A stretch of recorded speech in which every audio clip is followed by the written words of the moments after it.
Praise the Lord. லூக்கா எழுதின சுவிசேஷம் 16ஆம் அதிகாரம்.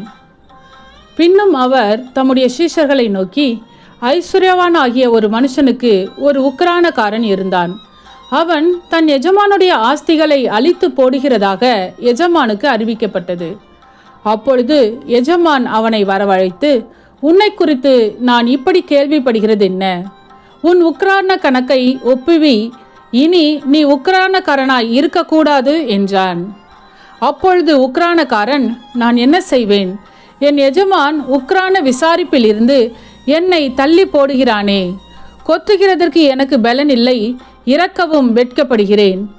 உக்கிரான விசாரிப்பை விட்டு நான் தள்ளப்படும்போது என்னை தங்கள் வீடுகளில் ஏற்றுக்கொள்வார் உண்டாகும்படி செய்ய வேண்டியது இன்னதென்று எனக்கு தெரிய வந்தது என்று தனக்குள்ளே சொல்லிக்கொண்டு தன் எஜமானிடத்தில் கடன்பட்டவர்களை ஒவ்வொருவனாக வரவழைத்து, முதலாவது வந்தவனை நோக்கி, நீ என் எஜமானிடத்தில் பட்ட கடன் எவ்வளவு என்றான். அவன் 100 குடம் எண்ணெய் என்றான். அப்பொழுது உக்கிரானக்காரன் அவனை நோக்கி, நீ உன் சீட்டை வாங்கி உட்கார்ந்து 50 என்று சீக்கிரமாய் எழுது என்றான். பின்பு அவன் வேறொருவனை நோக்கி, நீ பட்ட கடன் எவ்வளவு என்றான். அவன் 100 கலம் கோதுமை என்றான். அப்பொழுது அவன், நீ உன் சீட்டை வாங்கி 80 என்று எழுது என்றான். அநீதியுள்ள உக்கிரானக்காரன் புத்தியாய் செய்தான் என்று எஜமான் கண்டு அவனை மெச்சிக்கொண்டான். இவ்விதமாய் ஒளியின் பிள்ளைகளை பார்க்கிலும் இந்த பிரபஞ்சத்தின் பிள்ளைகள் தங்கள் சந்ததியில் அதிக புத்திமான்களாய் இருக்கிறார்கள். நான் உங்களுக்கு சொல்கிறேன், நீங்கள் மாளும்போது உங்களை நித்தியமான வீடுகளிலே ஏற்றுக்கொள்வார் உண்டாகும்படி அநீதியான உலகப் பொருளால் உங்களுக்கு சிநேகிதரை சம்பாதியுங்கள். கொஞ்சத்திலே உண்மையுள்ளவன் அநேகத்திலும் உண்மையுள்ளவனாய் இருக்கிறான். கொஞ்சத்திலே அநீதியுள்ளவன் அநேகத்திலும் அநீதியுள்ளவனாய் இருக்கிறான். அநீதியான உலகப் பொருளை பற்றி நீங்கள் உண்மையாய் இராவிட்டால் யார் உங்களை நம்பி உங்களிடத்தில் மெய்யான பொருளை ஒப்புவிப்பார்கள்? வேறொருவனுடைய காரியத்தில் நீங்கள் உண்மை உள்ளவர்களாய் இராவிட்டால் உங்களுக்கு யாதொன்றை சொந்தமாக கொடுப்பவர் யார்? எந்த ஊழியக்காரனும் 2 எஜமான்களுக்கு ஊழியம் செய்யக்கூடாது. ஒருவனை பகைத்து மற்றவனை சிநேகிப்பான், அல்லது ஒருவனை பற்றி கொண்டு மற்றவனை அசட்டை பண்ணுவான். தேவனுக்கும் உலகப் பொருளுக்கும் ஊழியம் செய்ய உங்களாலே கூடாது என்றார். இவைகளையெல்லாம் பொருளாசைக்காரராகிய பரிசேயரும் கேட்டு அவரை பரியாசம் பண்ணினார்கள். அவர் அவர்களை நோக்கி, நீங்கள் மனுஷர் முன்பாக உங்களை நீதிமான்களாக காட்டுகிறீர்கள், தேவனோ உங்கள் இருதயங்களை அறிந்திருக்கிறார். மனுஷருக்குள்ளே மேன்மையாக எண்ணப்படுகிறது, தேவனுக்கு முன்பாக அருவருப்பாய் இருக்கிறது. நியாயப்பிரமாணமும் தீர்க்க தரிசன வாக்கியங்களும் யோவான் வரைக்கும் வழங்கி வந்தது. அது முதல் தேவனுடைய ராஜ்யம் சுவிசேஷமாய் அறிவிக்கப்பட்டு வருகிறது. யாவரும் பலவந்தமாய் அதில் பிரவேசிக்கிறார்கள்.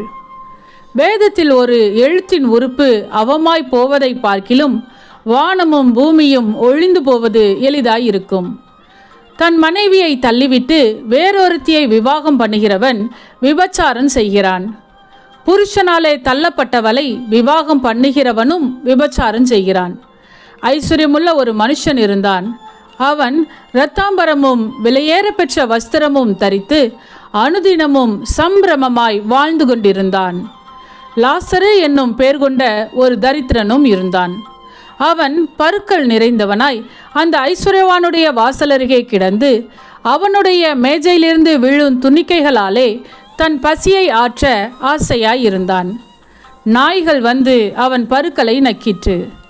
பின்பு அந்த தரித்திரன் மரித்து தேவதூதரால் ஆபிரகாமுடைய மடியிலே கொண்டு போய் விடப்பட்டான். ஐஸ்வர்யவானும் மரித்து அடக்கம் பண்ணப்பட்டான். பாதாளத்திலே அவன் வேதனைப்படுகிற பொழுது தன் கண்களை ஏறெடுத்து தூரத்திலே ஆபிரகாமையும் அவன் மடியிலே லாசருவையும் கண்டான். அப்பொழுது அவன், தகப்பனாகிய ஆபிரகாமே, நீர் எனக்கு இறங்கி லாசரு தன் விரலின் நுனியை தண்ணீரில் தோய்த்து என் நாவை குளிர பண்ணும்படி அவனை அனுப்ப வேண்டும். இந்த அக்கினி ஜுவாலையில் வேதனைப்படுகிறேனே என்று கூப்பிட்டான். அதற்கு ஆபிரகாம், மகனே, நீ பூமியிலே உயிரோடு இருக்கும் காலத்தில் உன் நன்மைகளை அனுபவித்தாய். லாசருவும் அப்படியே தீமைகளை அனுபவித்தான். அதை நினைத்துக்கொள். இப்பொழுது அவன் தேற்றப்படுகிறான், நீயோ வேதனைப்படுகிறாய்.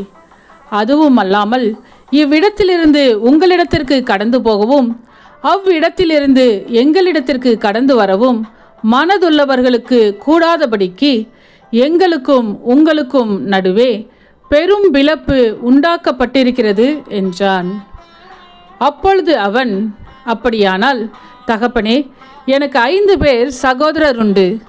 அவர்களும் வேதனையுள்ள இந்த இடத்துக்கு வராதபடி அவன் போய் அவர்களுக்கு சாட்சியாக அறிவிக்கும் பொருட்டு நீர் அவனை என் தகப்பன் வீட்டுக்கு அனுப்பும்படி உம்மை வேண்டிக் கொள்கிறேன் என்றான். ஆபிரகாம் அவனை நோக்கி, அவர்களுக்கு மோசேயும் தீர்க்கதரிசிகளும் உண்டு, அவர்களுக்கு அவர்கள் செவி கொடுக்கட்டும் என்றான். அதற்கு அவன், அப்படியல்ல தகப்பனாகிய ஆபிரகாமே, மரித்தோரிலிருந்து ஒருவன் அவர்களிடத்திற்கு போனால் மனம் திரும்புவார்கள் என்றான். அதற்கு அவன், அவர்கள் மோசேக்கும் தீர்க்கதரிசிகளுக்கும் செவி கொடாவிட்டால் மரித்தோரிலிருந்து ஒருவன் எழுந்து போனாலும் நம்ப மாட்டார்கள் என்று சொன்னான் என்றார். ஆமென். சத்தியத்தையும் அறிவீர்கள், சத்தியம் உங்களை விடுதலையாக்கும். இந்த வசனத்தின்படி அநேகர் சத்தியத்தை அறிந்து விடுதலையாக்கப்பட இந்த சேனலை லைக் செய்யுங்கள், அநேகருக்கு ஷேர் பண்ணுங்கள். ஜீவ வார்த்தையை தினமும் கேட்க சப்ஸ்கிரைப் செய்யுங்கள்.